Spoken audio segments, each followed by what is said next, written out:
Distinguished guests from home and abroad, let us commence the first session. Distinguished guests from home and abroad and participants from across Central Asia, I am Chung Gi-ung, Vice Head of the HK+ National Strategies Research Project Agency. Good morning once again. It is an honor for me to be the chairperson of this session.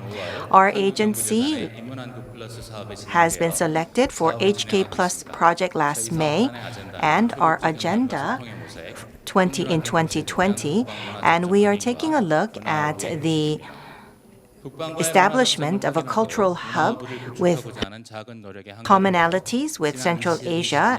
And so from August of 2021, we have started this strategic plan, and currently we have conducted the second forum at this venue, and last year we conducted the third venue in Uzbekistan. And we are here at the fourth forum, and it is indeed a great honor for us to host you at this fourth order.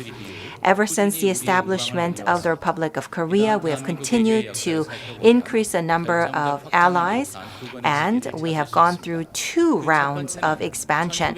The first round was in 1962 when we signed diplomatic relations with 28 nations, and in 1992 we have signed diplomatic ties with 18 nations. And the 2 rounds are 30 years apart, and you can see that we have expanded our ties. And as of 2024, we have signed our diplomatic ties with Cuba, and Cuba became our 194th country. And so we have signed our diplomatic ties with the exception of Kosovo, amongst all, and Syria as well.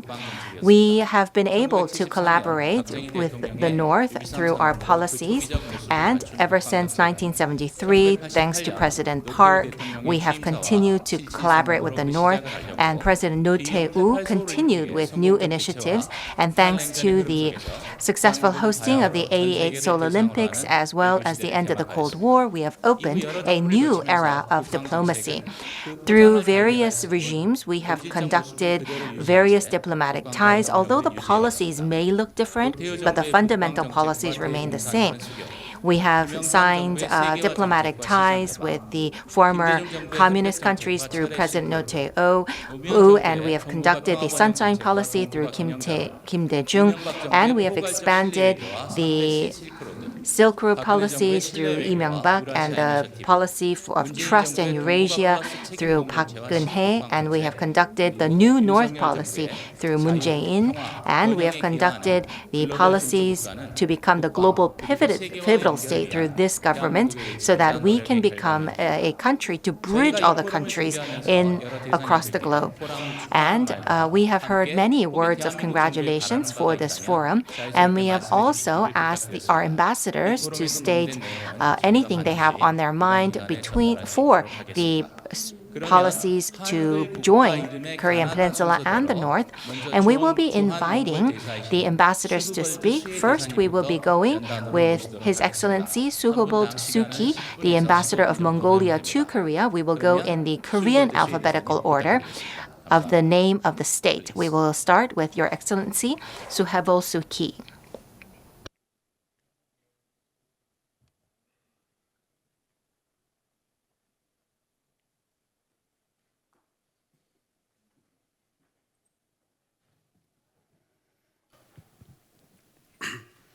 Distinguished guests, ladies and gentlemen, 안녕하십니까. First of all, I would like to extend my sincere appreciation to the National Strategy Research Project Agency, Hankuk University of Foreign Studies, the Ministry of Foreign Affairs of the Republic of Korea, and inviting me to be part of this such needed and important gathering senior policy makers, scholars, and foreign security experts of the region with the numerous shared interest and consult. We still live in a dramatically changing world experiencing both traditional and non-traditional security challenges. No single country can alone cope with the challenges and threats that humankind faces today.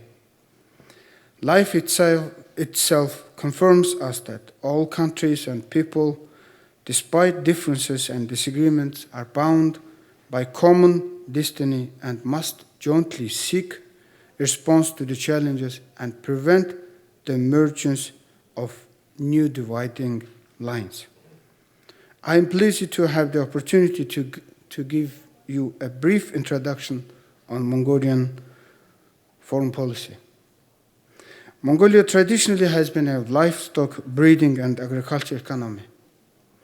Industrialization began in Mongolia in 1970s with mining of Mongolian mineral deposits and manufacturing primarily of products of agricultural origin. In early 1990s, Mongolia started transition to democracy and market economy. Thus, the country's economy had undergone significant reforms and restructuring. Since the development of political pluralism and transition and market economy, Mongolia pursues peaceful, open, independent, and multi-pillared foreign policy. After the transition in 1990s, our relations are widened.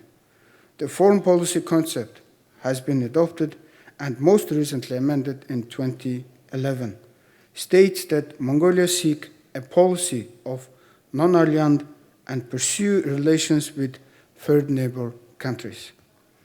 Mongolia is successfully developing friendly relations and cooperation with our neighbors, third neighbors, and many Western and Eastern countries.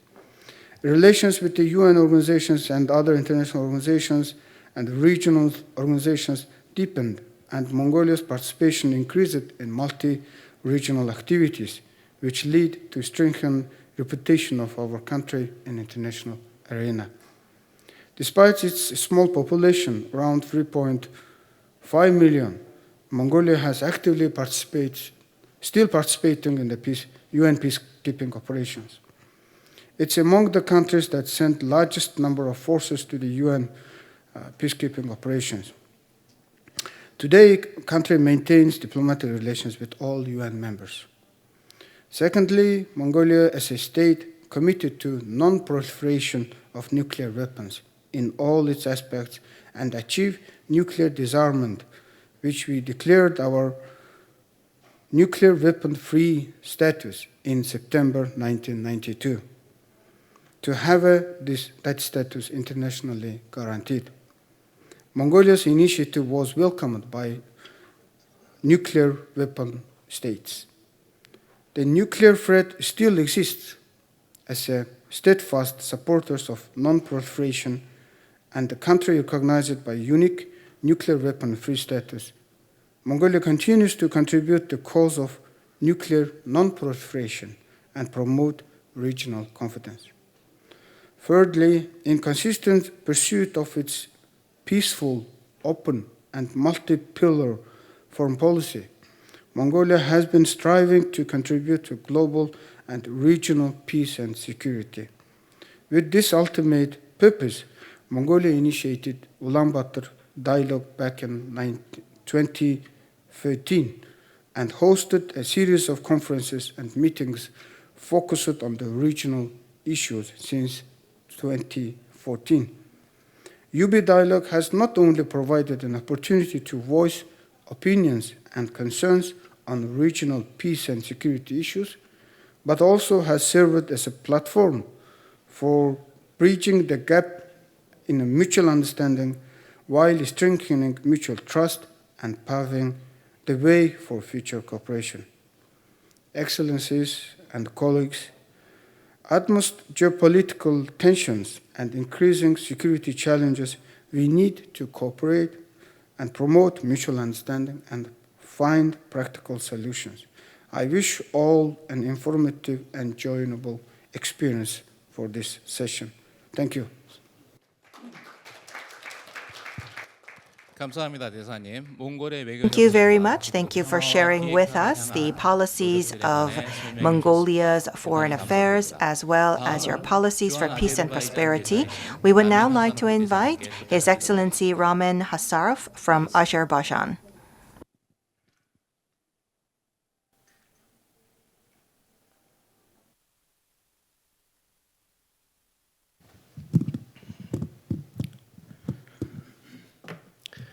Dear Excellencies, dear colleagues, dear ladies and gentlemen, it gives me pleasure to deliver this speech at this remarkable event. And taking this opportunity at the outset, I would like to greet all participants and express my gratitude to the leadership of Hanging University of Foreign Studies for convening today's event and extending kind invitation to our embassy.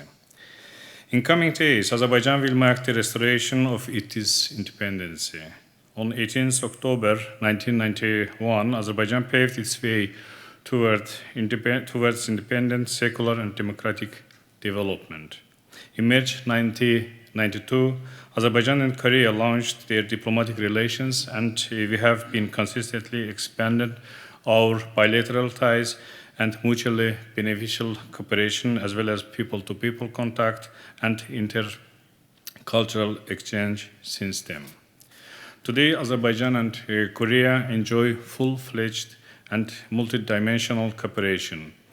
Both countries strive for deepening our relations in a broad range of realms, encompassing political dialogue and economic cooperation, as well as social and humanitarian collaboration. High-level relations between Azerbaijan and Korea are active and unique in the South Caucasus region, and the directions and mechanisms, the scope and content of our bilateral cooperation are rich in their essence. Azerbaijan is the largest economic and trade partner of Korea in the South Caucasus. The trade turnover between our countries increased last year by almost 60%. In the same period, our non-energy exports to Korea have increased more than 50%, and Korea became the 9th largest import trade partner of Azerbaijan. Korea is one of the biggest foreign direct investors to Azerbaijan's non-oil sector, and the total amount of mutual investments is equal to almost $500 million. At present, more than 80 Korean companies are registered in Azerbaijan, operating in the fields of trade, industry, construction, and services. Our countries are maintaining constructive political dialogue based on mutual interests. The two countries are actively cooperating between various international and regional organizations as well. And cultural and people-to-people relations are also firmly flourishing. Korea is among the top countries where Azerbaijani students choose to study. Approximately 250 Azerbaijani young people are studying in Korean universities, with most of them in Korean language. Since Azerbaijani and Korean languages belong to the same Ural-Altaic language family, there is a mutual interest in learning Azerbaijani in Korea and Korean in Azerbaijan. Currently, Korean language is being taught at 2 universities in Azerbaijan. As you may know, Turkish-Azerbaijan Studies Department operates at Hankook University of Foreign Studies. We deeply appreciate good and fruitful cooperation with this university and the activities of the State Department, contributing to the teaching and research on Azerbaijani studies and promoting Azerbaijan's public presence in Korea. Thanks to endeavors of Turkish-Azerbaijan Studies Department, our mother tongue was added to the list of strategic foreign languages taught in Korea. In 2024, the first graduation from the international double degree program carried out between Baku Engineering University and Inha University took place. This program has been considered as a success story, so that the number of enrolled students boosted from 61 to 83 in the current academic semester. Also, Azerbaijan's other university launched partnership relations with CIAS by signing Memorandum of Understanding with this university. We are also interested in cooperating with Korean regions. So far, twin toward friendly cities and districts cooperation exists between Shusha and Andong, Baku's Karadağ district and Seoul's Yongsan district, and Gabala and Gyeongju. We hope that similar cooperation will be established with other Korean cities and districts as well.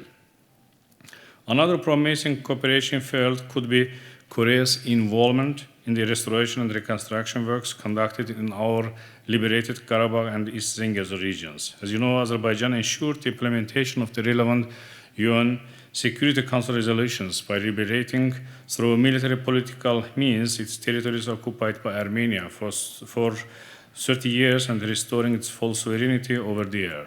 Several Korean companies have expressed their interest in engaging in the reconstruction and restoration work in Azerbaijan's liberated territories, as well as some of them are interested in smart city projects. Today, Azerbaijan is firmly advancing in post-conflict agenda aimed at rebuilding and reviving the peaceful life in its liberated territories, including the return of all IDPs, as well as the soonest completion of peace treaty negotiations with Armenia. We are also promoting the restoration of rights of the Western Azerbaijani community, who were forcibly expelled from Armenia over the course of the former conflict. Having said that, we encourage the Korean side to support more actively the peace-building efforts in our region. For instance, Korea's political and financial support to Azerbaijan's demining efforts would be of great significance. Establishment of irreversible peace and reopening communications in the region would grant a big scope of new opportunities for Azerbaijani-Korean cooperation, particularly for involvement of Korean construction and logistic companies. These companies could already benefit from huge economic advantage provided by the Middle Corridor, passing through Azerbaijan. Given the geopolitical challenges of the modern world, this transportation route became the most viable and sustainable one among the land routes due to the political trust and confident cooperation with the brotherly countries in Central Asia, Turkey, and Georgia.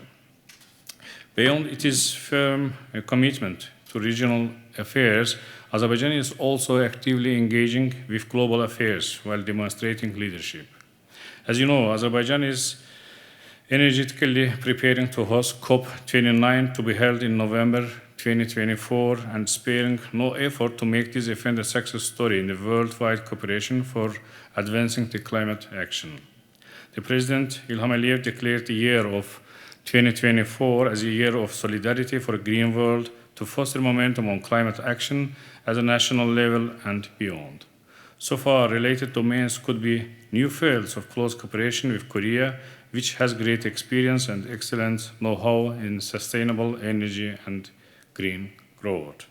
I strongly believe that today's forum, friendly convened by Hong Kong University of Foreign Studies, will provide solid space for discussing the connections of Azerbaijan and other regional countries with Korea, as well as for analyzing the intra- and interregional circumstances by scientific research for the sake of advancing interstate and people-to-people relations. Concluding my speech, I would like to convey once again my deep appreciation to the host of today's event. Thank you for your attention. Thank you very much, Your Excellency. Thank you very much for sharing with us the growing cooperation and cooperation across different fields, in particular the exchanges between the younger generation. I do believe that it will strengthen our collaborative ties. I look forward to the successful hosting of COP29 to be held in November, and Georgia, Turkey, Mongolia. I do hope that we can all walk together with the 5 brother countries of Central Asia. We will now invite His Excellency Alisher from Uzbekistan.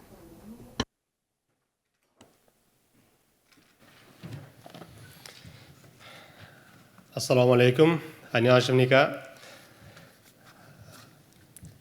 Your Excellencies, dear Professor Jung Gi-woong, the chair of today's forum, the heads of the delegations, Your Excellency ambassadors, ladies and gentlemen, it's a great honor to participate in this esteemed forum, which has brought together the leading experts of Central Asia and South Korea together.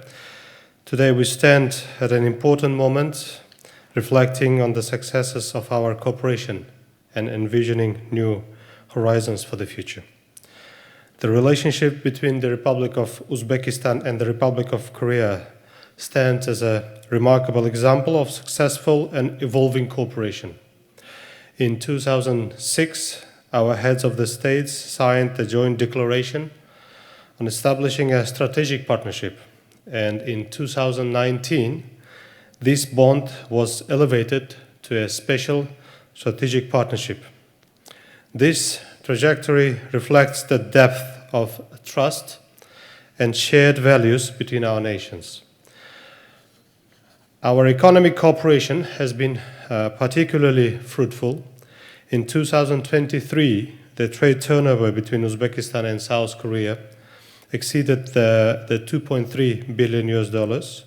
South Korean investments in Uzbekistan have surpassed $7.5 billion, fueling the growth of over 700 enterprises with South Korean capital in our country.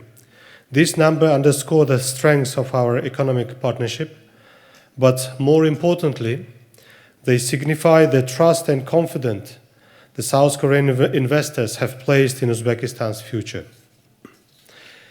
Beyond economics, education and science form a cornerstone of our bilateral relations. The establishment of branches from 4 prominent South Korean universities in Uzbekistan, such as INA and AJU, illustrates our shared commitment to cultivating future leaders and innovators. With over 14,000 Uzbek students currently studying in South Korea, we are witnessing the development of a new generation that will drive the future of our nations.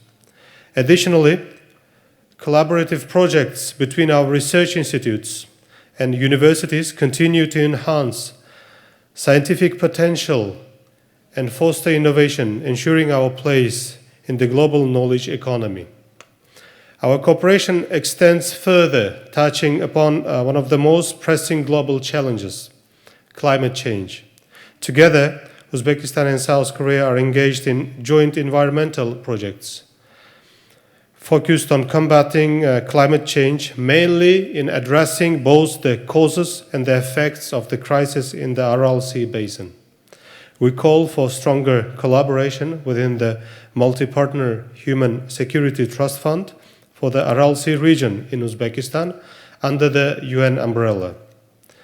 Our cultural exchanges further cement the friendship between our people. The presence of the vibrant Korean diaspora, Koryoin people, of over 180,000 in Uzbekistan is a testament to our deep-rooted connections. This is the largest Korean community in Central Asia and the 5th largest in the world. These strong people-to-people ties are the bridge of our understanding and goodwill between our nations. Next, tourism is another priority area of cooperation. In 2023, more than 35,000 Korean tourists visited Uzbekistan, drawn to the rich historical and cultural heritage of our country. Daily direct flights between our capitals make travel easier, fostering not only tourism, but also business exchange that contribute to the growth of both our economies. Dear friends, Tashkent has always recognized the immense potential in further expanding our bilateral relations. The recent 3-day visit of President Yoon Suk-yeol to Uzbekistan in June 2024 was a historic moment, broadening the horizons of our cooperation and outlining new areas for deepening our partnership. During the top-level talks, our leaders reaffirmed their commitment to enhancing trade and investment, ensuring favorable conditions for businesses, and developing a strategic program to create a regional high-tech hub in Uzbekistan. This initiative encompasses collaboration in critical sectors such as semiconductors, chemistry, mechanical engineering, smart agriculture, infrastructure, urban planning, and green energy. These are the industries of the future, and our joint efforts will pave the way for sustainable growth and technological advancement. President Yoon also highlighted the vast untapped opportunities for further expanding our mutual beneficial partnership. Today, we can confidently state that Uzbek-South Korean relations have progressed significantly, evolving into a special strategic partnership that benefits both nations and contributes to the well-being of our people. In this context, we strongly believe that simplifying the visa procedures and enhancing people-to-people connections will further strengthen our ties across all areas of cooperation. Your Excellencies, last year we had the distinct honor for hosting the third forum in Uzbekistan, which yielded very productive discussions. And the conclusions drawn from the Tashkent Forum greatly influenced the agenda of President Yoon Suk-yeol's Central Asia tour in June 2024. I'm confident that today's forum will serve as a similarly effective platform for the exchange of ideas, perspectives on South Korea policy directions with the countries of Central Asia. I look forward to the insights and dialogue that will emerge from the distinguished participants gathered today here. I wish you all a successful and meaningful event filled with fruitful discussions among the leading think tanks that will help shape our shared future. Thank you very much. 대단히 감사합니다. 감사합니다, 대사님. 지난 Thank you very much. Thank you for mentioning that the third forum has been reflected into the agenda of President Yoon Suk-yeol's visit to Central Asia. And thank you also for mentioning the special strategic partnership signed between our two countries. In particular, 14,000 Uzbek students are currently studying in South Korea, and I do believe that they will play a pivotal role in our bilateral collaboration. Thank you for mentioning cooperations in many areas, including climate change, and thank you for mentioning the Korean diaspora in Uzbekistan. Next, let me invite His Excellency Ambassador Papaskov for his remarks.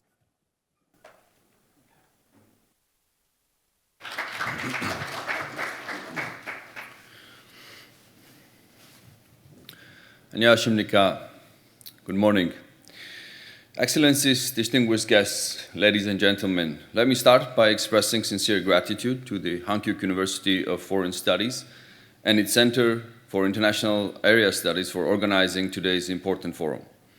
As Ambassador of Georgia to the Republic of Korea, I appreciate the opportunity to engage in meaningful dialogue and exchange of ideas under the very fitting motto of today's Culture and Strategies Forum, Walking Together in Seoul 2024. Indeed, to slightly paraphrase the African saying, we need to walk together if we want to go far. It is therefore important that we continue to seek close solidarity and mutually beneficial cooperation, not least in the era of return of great competition, as our today's forum suggests. Located at the crossroads of different civilizations, Georgia had always strived to pursue and develop amicable relations with neighboring countries and beyond, while fostering an environment for peaceful coexistence and development of various cultures. Since regaining independence in 1991, Georgia has developed excellent bilateral ties and today enjoys exemplary relations with all our neighboring countries, with the exception of Russia. Coincidentally, it also happens to be our northern neighbor, which continues attempts to undermine Georgia's sovereignty and territorial integrity by illegally occupying integral parts of Georgia, the Abkhazia and Tskhinvali regions. Herewith, I would like to express deep gratitude to the Republic of Korea and to all the countries present here today for their unwavering support of Georgia's territorial integrity and sovereignty within its internationally recognized borders. Using the opportunity, let me also express Georgia's continued strong solidarity and support to Ukraine and its people in the ongoing illegal and brutal war from Russia. At the same time, in view of the developments in this part of the world for the past year now, Georgia joins and shares international community's deep concerns regarding increased military cooperation between Russia and North Korea and its potential implications for global security. In this regard, we underscore the importance of upholding the UN Security Council resolutions and their pivotal role in preserving stability in the region.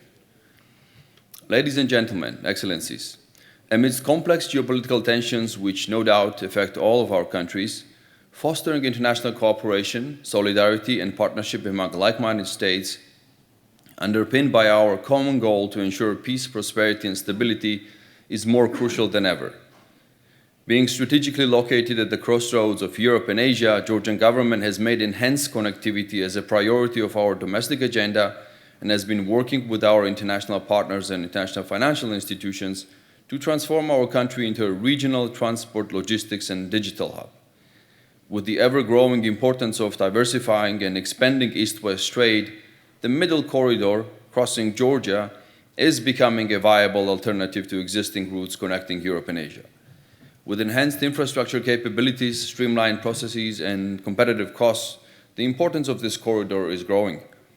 In recent years, significant investments were made to upgrade Georgia's roads, railways, and airports, as well as to develop new transport infrastructure projects. These include the Black Sea Submarine Cable Electricity Cable Project, which will create transit opportunities and back-to-back trade options of green and renewable energy between the EU and the South Caucasus via Georgia. While improved ferry feeder connections in the Black Sea will enhance the international transit through the Middle Corridor.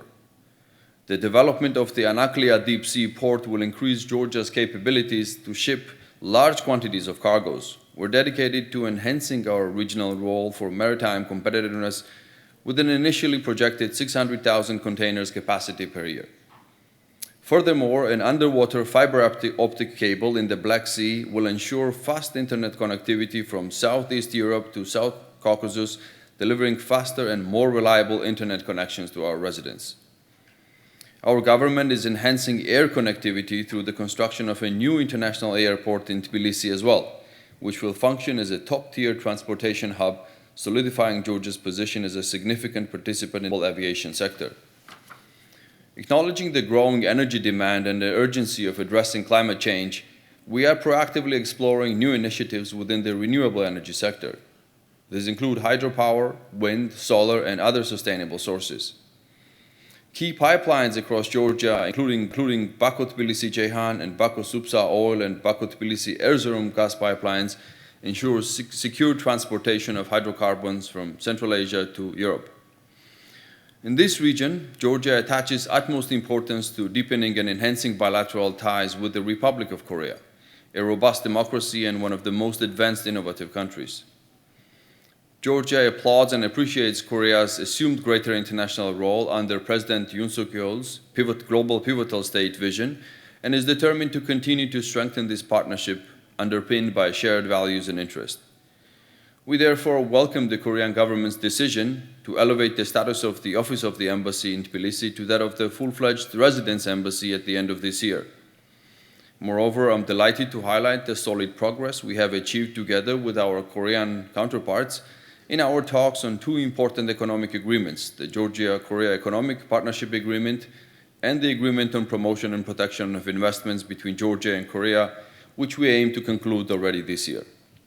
We have indeed achieved substantial progress in the past 30-plus years of our diplomatic ties in many areas of mutual interest, including political, economic, people-to-people ties, as well as culture and tourism. However, there is still a tremendous untapped potential, especially in trade, economic, culture, education fields, and people-to-people exchanges in the years to come, and Georgia is willing and stands ready to work closely with our Korean side towards that end. I thank you. 감사합니다. Thank you very much, Ambassador. He talks about the important role that Korea is playing, and as he mentioned, we can go farther if we work together. Freedom, prosperity, and peace are the common values, and for the stability in the region, we need to implement the UN resolutions. And as a hub, Georgia is contributing to peace and prosperity of the region. Thank you. Next, we would like to invite His Excellency Ambassador Nurgali from Kazakhstan.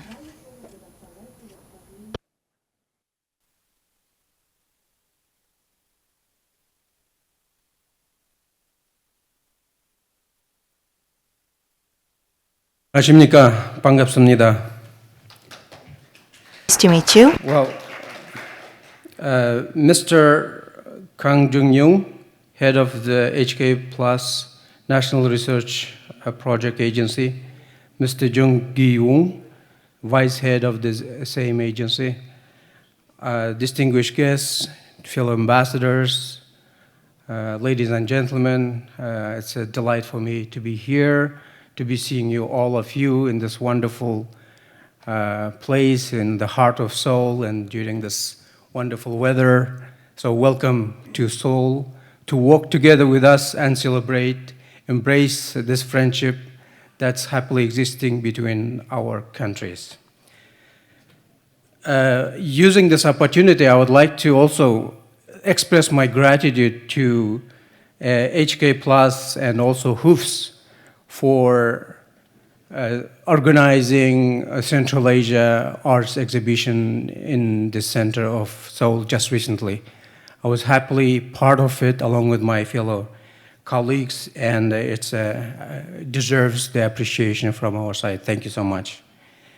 And also, I was happy to deliver a presentation in front of the students at HOOFS last year. It was a wonderful experience for me because we had this chance of presenting Kazakhstan also beyond Kazakhstan, Central Asian countries together, and exchange ideas how we can propel this already flourishing relationship even further.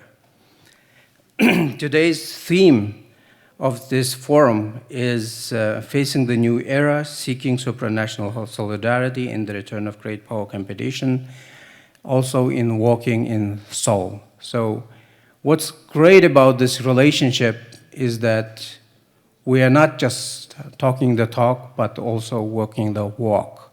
So just recently, President Yoon Suk-yeol visited Central Asia and proved to everybody, everyone, all the scholars and think tanks that Central Asia is very close to Korea. When you say Central Asia, it's just not this 5 Central Asian countries, but K-Silk Road region. Silk Road region that is very close to Korea. That's why we have the ambassadors of Mongolia, Azerbaijan, Georgia, in addition to Central Asian countries, and plus Turkey also, duly represented here. Because when we think of Central Asia, it's not just 5 countries, but we are linguistically, civilizationally, very much linked to all the countries who are represented here.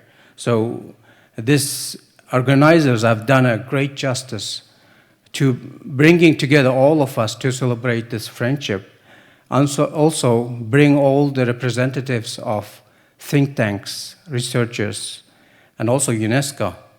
And thank you so much for doing this, and I'm very much happy to acknowledge the presence of Alwa Zholdobalina, Deputy Director of Kazakhstan Institute for Strategic Studies, who came from Astana, and also Aygul Khalafova, UNESCO Regional Office in Almaty, and who also arrived here directly from Almaty. And in this context, wanted to say that we have 15 flights a week directly linked to Seoul from Almaty and also Astana.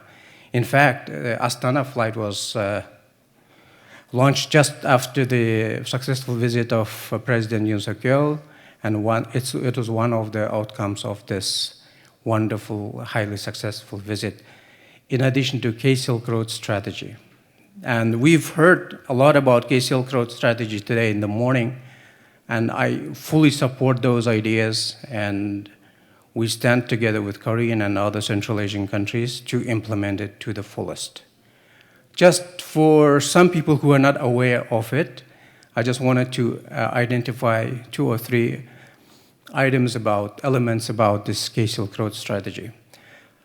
Number 1, it stands road, it stands R means resources, so it means that Central Asia is rich in resources, and there is a natural synergy between Korea's high technology, intensified economy and our resource-rich economy, so there is a complementarity there. O stands for ODA, so it means that we have a lot to learn from Korea, and Korea is very much happy to provide ODA assistance to Central Asian countries. A stands for accompany. Accompany means bringing the project, accompanying it to the fullest, implementing it to the fullest, also sharing this traditions and also values that we have. In Central Asia, we have Korea in Korea Saram community, 120,000 is also in Kazakhstan, and youth to youth and Korean ethnic roots people, they could come here easily and celebrate this relationship. And that's part of A as well. D stands for drive. Driving this relationship through better mechanisms, such as government-to-government institutions, summits, forums like this, and many other mechanisms. So it completes road, R-O-A-D, Silk Road. And so we have this relationship that's coming up in the future, which is very exciting, and C5+K summit that we are all expecting next year is going to be another great milestone for our relations, for our countries to work on. And I hope that today's forum will generate a lot of ideas and thought-provoking exchange of proposals, many others that we can put on paper, come up and enrich the agenda of this next year's summit. And my President Kassym-Jomart Tokayev, is fully committed to attending this summit, and he's publicly endorsed the idea when President Yoon Suk-yeol visited Astana recently. And also, we have, since we have so many ambassadors here from our region, I wanted to say that we've been part of this organization of Turkic states. And Central Asia means many of them are Turkic states, plus, of course, Tajik brothers, Tajikistan is included in C5. And organization of Turkic states includes Azerbaijan and Turkey as well. And also we have SICA. SICA is the Kazakhstan's foreign policy initiative, Conference on Interaction and Confidence Building Measures in Asia. And we are happily handing over the chairmanship from our side to Azerbaijan, and my friend, ambassador of Azerbaijan, is fully aware of it, and we're gonna do lots of work together next year.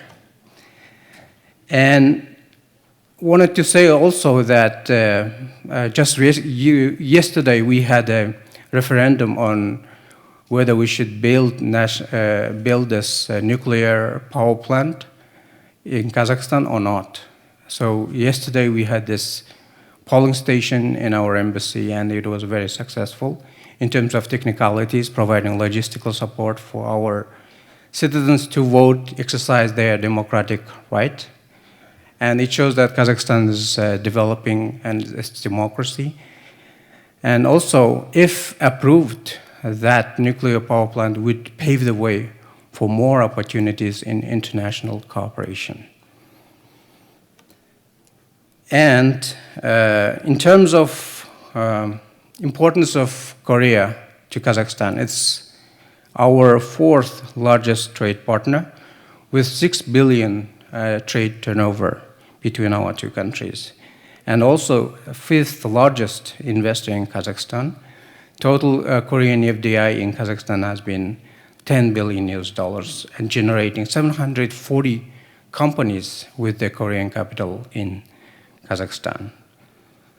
So I think that this kind of initiatives and this kind of fora is very important, and it's been wonderful to listen to my colleagues and also to the to the keynote speeches today, and it was wonderful to listen to the learned scholars, and I'm sure that during this wonderful event, this fora and seminar and conference, we would have more opportunities to exchange ideas. And I would just wanted to say that as diplomats, we are practitioners.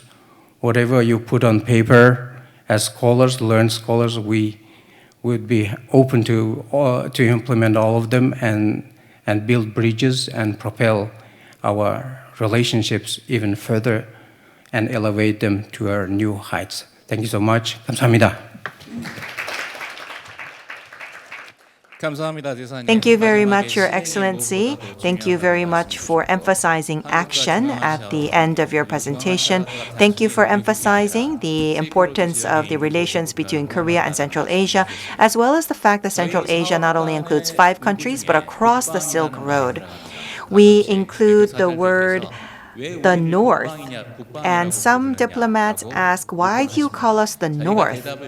Well, if I may answer that question, you are located to the west, but in order for us to go to Central Asia, we have to go towards the north. The only way that we can walk to Central Asia is to go through the north direction. And that is why we call Central Asia the North. There is no other reason. So just because of this political reason, we hope that one day we can become unified so that we can walk to Georgia, Azerbaijan, Mongolia, Kazakhstan, Kyrgyzstan, Tajikistan, and Kirgiz. I hope that one day we can actually walk to your countries. And that is why we call your countries the North. We ask you for your understanding. And there was some confusion at the photo session, and so we were not able to take a picture with everyone together, but we will take a commemorative photo at the end of session 1. While we prepare to serve lunch, we hope that you will all join us on stage for a commemorative photo. Let's move on to Ambassador Aida of the Kyrgyz Republic.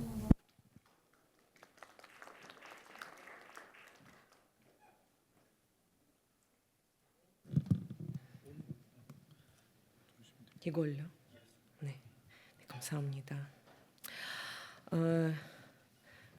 존경하는 강준영 단장님, Honorable Professor Kang Jun-young 제3 차장님 나가셔도 and Professor Chung Ki-eung, 사무총장님, Director General Kim Ji-sung, 주한 대사님들과 and ambassadors from the Central Asian region, as well as many distinguished participants.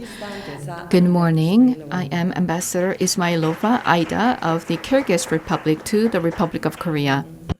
уважаемый господин Кан Джун Йонг, уважаемый господин Кang Йон-шин, уважаемые господа послы, уважаемые Honorable, участники сегодняшнего мероприятия. distinguished guests, ambassadors, colleagues, and ladies and gentlemen, good morning. Прежде всего, позвольте First of all, поприветствовать всех участников мероприятия. I would like to take this opportunity to welcome all of you to today's forum, and I would also like to express my gratitude to the organizers for the successful hosting of the 4th Culture and Strategies Forum for the Korean Peninsula and the North. Today is a very important platform for discussions, and it is my honor to be able to speak at this prestigious occasion. All our countries have been maintaining friendly relations, and we have been promoting cooperation in economy, culture, and humanitarian endeavors, and we are producing good results. Экономика Кыргызстана сегодня переживает динамический подъем, несмотря на Today, вызовы последних лет. even though there were many difficulties, the Kyrgyz economy is recovering well. We have been improving the investment environment, and we've been promoting the small and medium-sized enterprises, and we have also been working to promote innovation in various fields. For the past 3 years, our GDP growth rate has never been below 7%, and this year, up to today, our GDP growth rate is 8.7%. And last year, in 2023, the 1 trillion sum of GDP was surpassed. So that is a large amount of GDP that we were able to produce last year. Recently, UN Secretary General Antonio Guterres visited our country, and he acknowledged the potential of the country, and he mentioned that our country is now a fast-moving country with strong push for development, and at the same time, we are working to become one of the top 30 countries in implementation of the SDGs by 2030, so that we can achieve our GDP goal of $30 billion by 2030. Currently, we have China, Russia, Kazakhstan, the Netherlands, and Turkey as our main trading partners.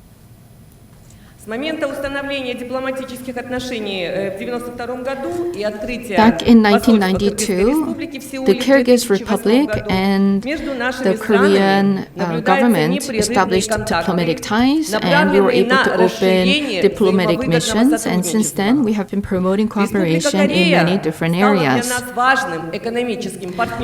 When it comes to trade, investment, and ODA, Korea has been an important economic partner for our country.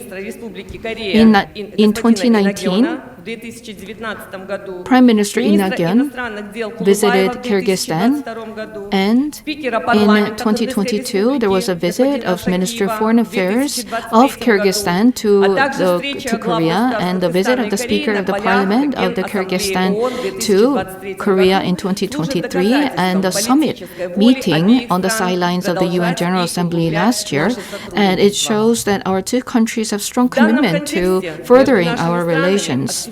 So in that respect, our people-to-people exchanges have continued to be expanded. In 2024, today, more than 11,000 Kyrgyz people are living in Korea, and we have about 5,500 people working in Korea, as well as 1,500 students. And in our country, we have about 18,000 Koryo people from the Korean roots. And in June 2023, we were able to open direct flight between Bishkek and Seoul, which is expected to promote movement of people, goods, and services. So this is a very important milestone in our relations, because this is a key incentive. This will provide key incentives for trade and exchanges. Starting from June this year, we have more than up to three flights on a weekly basis between our two countries. And for the past couple of years, the bilateral trade volume between the two countries has been growing. And for the past 5 years, between the Kyrgyz Republic and Korea, our trade turnover has increased by more than 15-fold. So this is a very encouraging development. Currently, our trade volume is a record high. And when it comes to the infrastructure, trade, industry, and digitalization, mining, and fiber and fabric, we have seen many important projects to facilitate trade and economic development. So I believe it is critical to continue to keep this momentum. According to the Customs Office of Korea, in 2022, the export was not very high, but $370 million of trade was made. And in 2023, the import of goods from Korea to Kyrgyzstan amounted to $1 billion. So this is an increase by more than 300%. And for the first 8 months this year alone, you can see that the import volume has exceeded more than $1 billion. And in August in Bishkek, there was the IGC meeting for economic cooperation, and the result was very satisfactory. And this was a chance to examine the current status of the cooperative relations between the two countries before the official delegation's visit. And we have seen many achievements in economic development and ODA projects. In the Kyrgyz Republic, we have the KOIKA programs, and according to that program, 16 important projects are underway. And such projects contribute to economic development by promoting development in infrastructure, education, and healthcare. официальной помощи развития УДИ проекта. At the same time, we understand that Korea is providing ODA and we appreciate your assistance. And for a short span of time, 10 projects are underway. And the EDCF project is critical in promoting economic ties between the two countries. And we have also various types of financing or financial assistance provided to our country. And cooperation with the private sector of Korea is expanding as well. One case in point is the BNK Capital. This is a very successful example where BNK is a finance service provider so that we can develop the SME sector. And the non-cash payment and settlement system, or the BC card Kyrgyzstan settlement system, was introduced. And also there was a memorandum of understanding in establishing a joint venture. And many other investment projects have gone underway, and the BC card was able to support non-cash payment system in Kyrgyzstan. And this event was held in July 2023 with the participation of BC Card Korea and the Smart Loan. In this project, this event was held before the signing of the MOU. And as you can see, we were able to officially launch this project with the approval of the Prime Minister. We continue to appreciate the commitment of Korea to official development support, and Kyrgyzstan is already benefiting from the GGGI. And we also are working with GCF and the Korea Forestry Administration for sustainable development. And we understand that there is global challenge of the climate crisis. So against this backdrop, such a cooperation is critical. Now moving on to tourism. Tourism is an important economic sector and industry for Kyrgyzstan. In our case, we are trying to attract tourists from all over the world because we have abundant natural resources and sightseeing sites.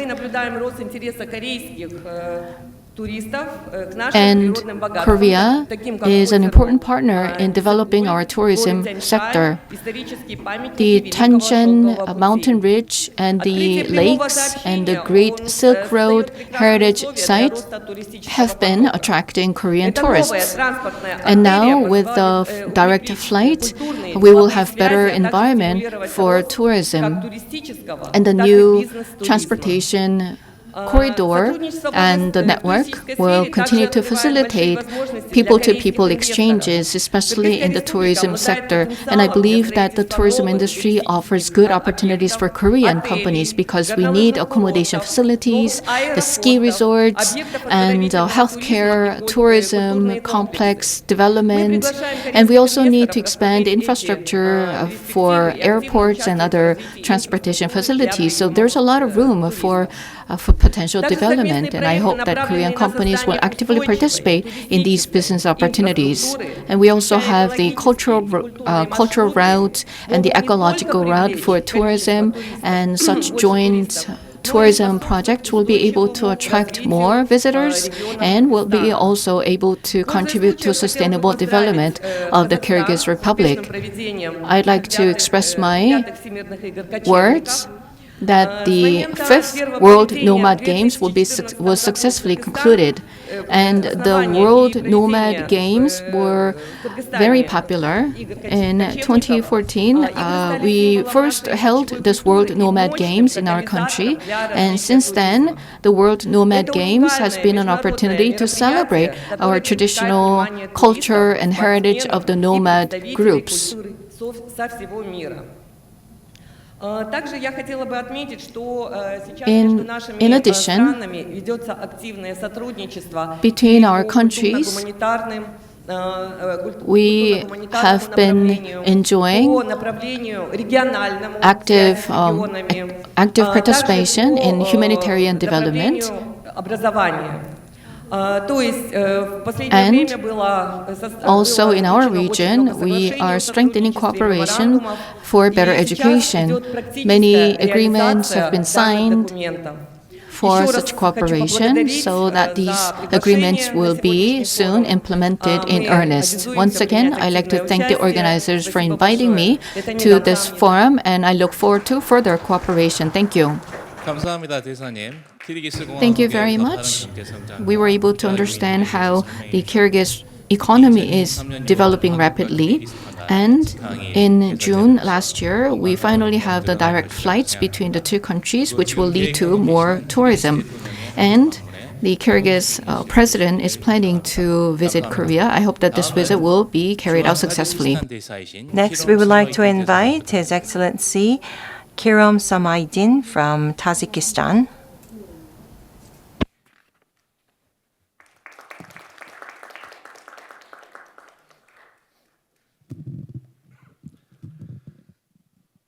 Distinguished Mr. Vice Head, 존경하는 General 부 Dr. Kim Ji-sung, distinguished ambassadors and participants. At the outset, I express my gratitude to Hankook University team for organizing an important and conceptual event. It is a great pleasure for me to be here at today's forum. The Republic of Tajikistan and the Republic of Korea enjoy friendly ties since establishment of diplomatic relations 32 years ago. During this period, we have laid a solid foundation for cooperation based on amity and mutual trust. Historical sources and works of renowned scholars remind us that the people of Central Asia were instrumental in shaping the course of human civilization. From their pivotal role in establishing powerful empires along the Silk Road, to their pioneering advancement in mathematics and astronomy, Central Asia legacy continues to inspire us today. Tajik Korean people have a deep-rooted friendly ties since the time of the Shilla Kingdom and the finds of the tomb of King Wonson in Gyeongju, as well as the memories of Haecho, Korean Buddhist monk from Shilla period who traveled to Pamir Mountains through Silk Road, provide concrete proofs of enduring friendly ties between our nations. Tajikistan stands ready for strengthening mutually beneficial cooperation with the Republic of Korea in different areas of cooperation, as well as within the framework of C5+ Korea and under the new K-Silk Road initiative. Expanding cultural and academic ties between Tajikistan and the Republic of Korea remains priority alongside our robust trade and economic relations. We envision a future of ever-deepening relations between our countries, leading to greater prosperity and well-being for all of our people. Concluding my remarks, I wish every success to this very important and meaningful event. 감사합니다. Thank you very much, Your Excellency. Thank you for sharing with us the close ties between our two countries that go back to the Shilla dynasty. And thank you for your comments on the contribution of Central Asia in the world civilization. Thank you very much for your comments. Well, actually, when we first started the forum, the head of our agency has mentioned that there were many events that overlap today. We chose this very day so that we can make sure that this day does not coincide with the national audit at the National Assembly, which is usually at the end of October. And we decided on a date that we hope the president would not be going abroad, but now the president is touring Southeast Asia. And we also have a national audit at the National Assembly. And so we were not able to enjoy the participation of the high-level officials who had accepted our invitation from the Ministry of Foreign Affairs. I ask you for your understanding. And Turkey was not also able to participate. And so instead of the ambassador, we will be having the participation of Sezai Tolga, who is the first senior counselor at the Turkey embassy.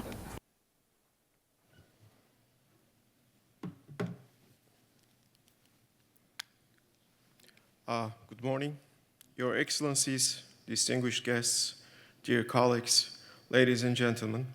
I would like to extend my gratitude for the excellent organization and warm hospitality to the Hankook University and co-organizers of this forum. It's a great honor and pride to stand here today and address you. Dear guests, the relations between Turkey and the Republic of Korea actually has a much longer past than our diplomatic relations, which only dates back to 1957. Our nations have their origins in Asia, and it is believed that at one stage during the Turkish Göktürk and Korean Goguryeo kingdoms, we were neighbors to each other on the Manchurian plains. That is maybe why we both belong to the Ural-Altay language family and have striking cultural and social similarities. Later on, although we, the Turks, had decided to turn west and settle down in Anatolia, there always have been contacts between the Turks and the Koreans over the ancient Silk Road, who have lived on the western and eastern ends of this ancient trade route. Eventually, we got connected again during the bitter Korean War of 1950-53. Turkish soldiers fought bravely during the Korean War under the United Nations flag for the freedom and independence of their Korean friends against aggression and occupation. Around 1,000 young Turkish soldiers and officers lost their lives during the 3 years of the war. Our soldiers did not only fight against aggressors, but undertook considerable healthcare, cultural, and social relief work during the war, such as opening of the Ankara School, which operated until the late 60s for the orphans of the war. I'm very proud to underline the fact that our sacrifices and contributions during and after the war have never been forgotten by the noble Korean people. Today we see each other as brother countries and proudly call each other as blood brothers. Our ties have grown even stronger as time passed since the war. In the recent decades, relations between Turkey and Korea have flourished and became more diversified, covering almost all areas. We are now strategic partners. Both countries have also become influential powers in their own regions and beyond. We are working together for a better world in various fora, such as the G20 and MIKTA. Dear guests, during the 101 years of the Republic of Turkey, the motto of the founder of our republic, Kemal Atatürk, peace at home, peace in the world, has always guided Turkish foreign policy. On this understanding, Turkey participated actively in the United Nations efforts to restore and maintain peace and stability in many regions of the world. Our contribution during the Korea War is an example of this principled stance. Upon the United Nations call, Turkey was among the first countries which took the decision to send troops to the Korean Peninsula. This year, we commemorate the 71st anniversary of the Korean War Armistice Agreement. We sincerely wish peace and stability to prevail long-lastingly on the Korean Peninsula. However, we are living in an era of uncertainty where there are many regional and global problems which transcend the borders, such as terrorism, irregular migration, cyber attacks, communicable diseases, set aside the recent unfortunate course of events and Israeli aggression in the Middle East. Strengthening cooperation and dialogue among our countries, both on bilateral levels and multilateral platforms, is more important than ever. I firmly believe that the useful discussions we will have during the course of this important meeting will serve as a useful platform. In concluding my words, let me once more thank warmly to all who have contributed to the organization of this wonderful forum. Thank you very much. 감사합니다. Thank you very much, Mr. Sincere. And he emphasized the long-lasting friendly relations between Turkey and Korea that goes all the way back to the Goguryeo dynasty and the sacrifice of the Turkish soldiers during the Korean War. And through MIKTA and G20, Turkey and Korea are working hard together. And I hope that you will continue to have successful diplomatic relations. And we desperately need to work together for better peace and stability on the Korean Peninsula. Peace, freedom, and prosperity are the common values that we all need to cherish, we all need to protect. And for that very reason, we're gathered here at this forum, and it requires the effort of the entire international community. Once again, I'd like to express my deep gratitude to 8 diplomatic representatives and ambassadors. Thank you very much. With that, I'd like to conclude the first session. As we have mentioned, for those of you who were not able to participate in the commemorative photo before, we would like to have a commemorative photo inviting everyone to the stage. Following the commemorative stage, we will have a performance by All String. They are a crossover performance team inviting cello, kayagum, and yanggong. The last two are traditional Korean instruments.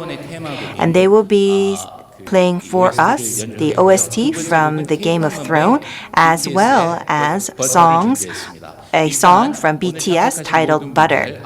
And so we would like to first invite everyone to the stage for a commemorative photo before the performance. Thank you.